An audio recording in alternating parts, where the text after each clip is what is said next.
We have a question. A sample was analyzed for two metals P and Q. एक sample है आपके पास जिसके अंदर दो मेटल्स हैं P and Q by complexometric titration. Titration हम जो कर रहे हैं कॉम्प्लेक्सोमेट्रिक कर रहे हैं कि आपके पास जब भी लिगेंड ऐड होगा तो एक कॉम्प्लेक्स बनेगा मेटल के साथ. स्पेक्ट्रोफोटोमेट्री यूज़ कर रहे हैं.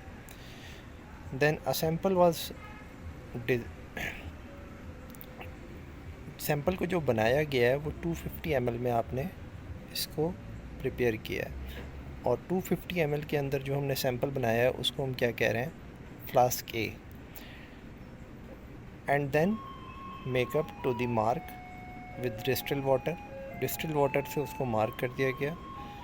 100 ml ऑफ सोल्यूशन ए. उसके बाद उसमें से 100 ml ले लिया गया. सो यहाँ तक जितना क्वेश्चन है इसका हम पहले डेटा बना लेते हैं.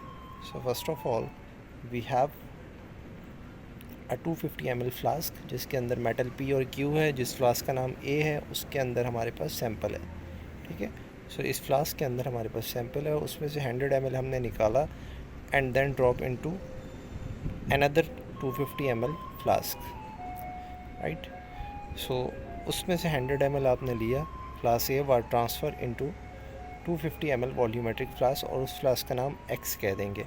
And make up to mark distil water के साथ. And then 50 ml of solution X was transferred into 250 ml. उसमें से एक्स में से 50 ml निकाला और उसको 250 ml एक और फ्लास्क में ट्रांसफ़र कर दिया जिसका नाम हमने वाई रखा. सो ये सारी डाइल्यूशन हुई है. तो यहाँ तक हमारे पास ये डाइल्यूशन है. 100 ml ए में से निकाला, 250 में डाला एंड देन इसको मेकअप करा. एंड देन 50 ml इसमें से निकाला, उसको मेकअप किया 250 ml तक. एंड देन उसमें से 10 ml निकाल के ईडीटी के साथ टाइट्रेशन की गई है. Make up up to mark 50 ml X में से निकाल के ट्रांसफ़र किया. वॉल्यूम हमारे पास वाई बन गया. And then 10 ml of the liquid from the flask Y are transfer into beaker and titrated against. किसके अगेंस्ट? जिसकी कंसनट्रेशन दी हुई है 0.025 molar EDTA. The volume of the EDTA plotted against absorbance. Corrected the following graphs obtain. जो graph आपके पास मिल रहा है करेक्टेड एब्जॉर्बेंस के बाद जो प्लॉटिंग करने के बाद तो कुछ इस तरह से ग्राफ मिल रहा है. अब इस ग्राफ को ज़रा देखें कि इसके अंदर दो लाइंस आपको नज़र आ रही हैं कुछ इस तरह से. एक लाइन है जो यहाँ से यहाँ तक है एंड देन एक लाइन है जो इस तरह से है. ठीक है. ये एक पॉइंट ऑफ इंटरसेक्शन है. इस पॉइंट ऑफ इंटरसेक्शन को आपने थोड़ा सा प्रॉपर्ली समझना है. अब ज़रा आप देख सकते हैं कि ये जो ग्राफ है ये यहाँ तक लाइन अलग है और यहाँ तक ये लाइन अलग है. इसका स्लोप जो है वो डिफरेंट आएगा और इसका स्लोप जब आप निकालेंगे तो ये डिफरेंट आएगा. दो चीज़ें यहाँ पे समझना बहुत इम्पोर्टेंट है कि जब स्लोप निकालते हैं तो स्लोप से आती क्या चीज़ है. तो स्लोप से जब भी हम इस चीज़ का स्लोप निकालते हैं तो स्लोप हमारे पास आता है मोलर एब्जॉर्बिटिविटी. ठीक है. ये मोलर एब्जॉर्बिटिविटी आती है. और एक और चीज़ है KF फॉर्मेशन कांस्टेंट.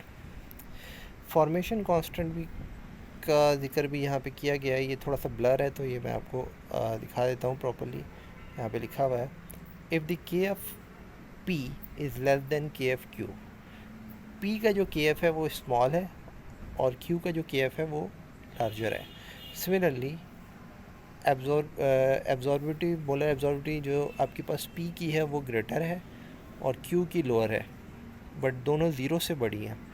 और जो EDTA की मोलर एब्जॉर्बिटी है वो नॉट इक्वल्स टू ज़ीरो है और QEDTA की जो एब्जॉर्बिटी है वो ज़ीरो है और P के साथ जो है वो ज़ीरो नहीं है. ठीक है. Molar concentration of P and Q in flask A हमने फाइंड करना है. तो फ्लास्क ए के अंदर आपने जो है मोलर कंसनट्रेशन फाइंड करनी है. सो ये सारी चीज़ें थी. ओके. सो EDTA कंसनट्रेशन दी हुई है. फ्लास्क ए में आपको ये इसकी P और Q की कंसनट्रेशन फाइंड करनी है. KFP जो है ग्रेटर है, KFQ जो है वो स्मॉलर है. सबसे पहले ये समझ लें कि KFP अगर स्मॉल है और KFQ जो है वो ग्रेटर है तो अगर KFQ ग्रेटर है तो ये जो कर्व होगा जो चीज़ इनिशियल आपको एब्जॉर्बेंस दे रही है वो वो स्पीशी वो सी वाली है जिसके जो के एफ की वैल्यू है वो ग्रेटर है, ठीक है। और जो आपको सेकेंडली एब्जॉर्बेंस दे रही है अपने स्लोप के साथ वो स्पीशी सेकंड स्पीशी है और उसकी के एफ की वैल्यू स्मॉल है। ओके, सो इस फार्मूले को आप यहाँ पे लगाएं तो के एफ की वैल्यू क्यू की ज़्यादा है, तो इट्स मीन डैट पहला जो कर्व है वो क्यू का है। अब ई डी टी ए का कितना वॉल्यूम कंज्यूम हो रहा है वो यहाँ पे आप ग्राफ से देख सकते हैं। तो ई डी टी ए का जो वॉल्यूम कंज्यूम हो रहा है यहाँ पे वो 9 है, ठीक है। 9 ml जो है वो कंज्यूम हो रहा है। ज़रा इसको प्रॉपर्ली देख लें कि 9 ml के बाद आपको नज़र आ रहा है कि ये जो लाइन है ये अपना स्लोप चेंज कर चुकी है, ठीक है। तो ये 5 है, 6, 7, 8 एंड देन 9, ठीक है।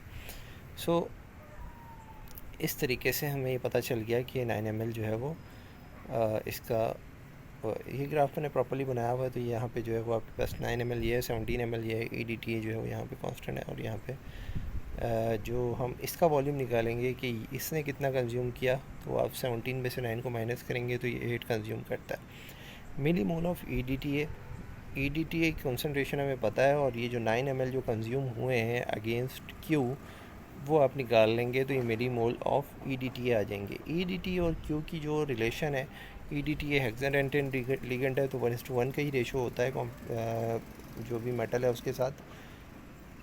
सो यहाँ पे जो मिली मोल आ जाएंगे किसके, क्यू के, वो ये आ जाएंगे। अब कितना लिया था हमने, 10 ml लिया था, तो 10 ml में आपने इसके जो कंसंट्रेशन है निकाल ली।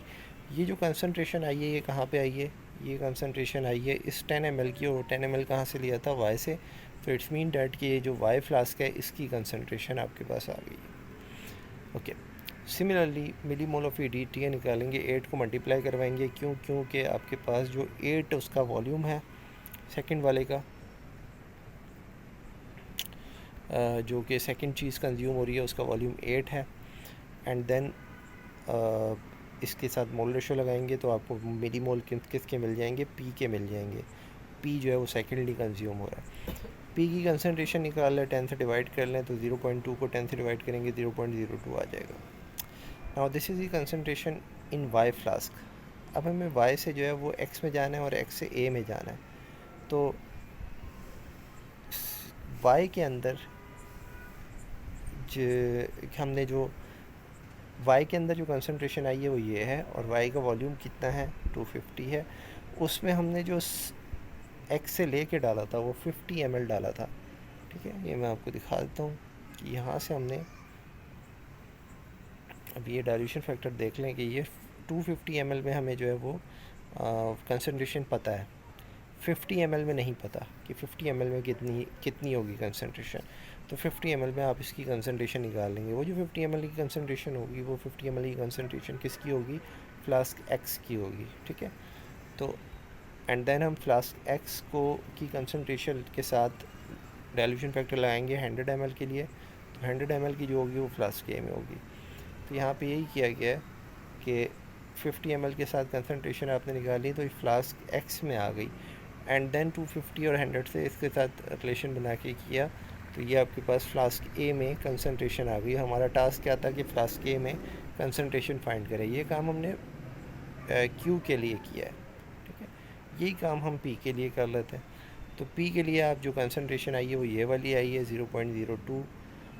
तो 0.02 रखें, 250 और 50 को इस तरह करें और सिमिलरली तो ये आप फ्लास्क ए तक इसको पहुंचा दें तो ये आपका फाइनल आंसर होगा।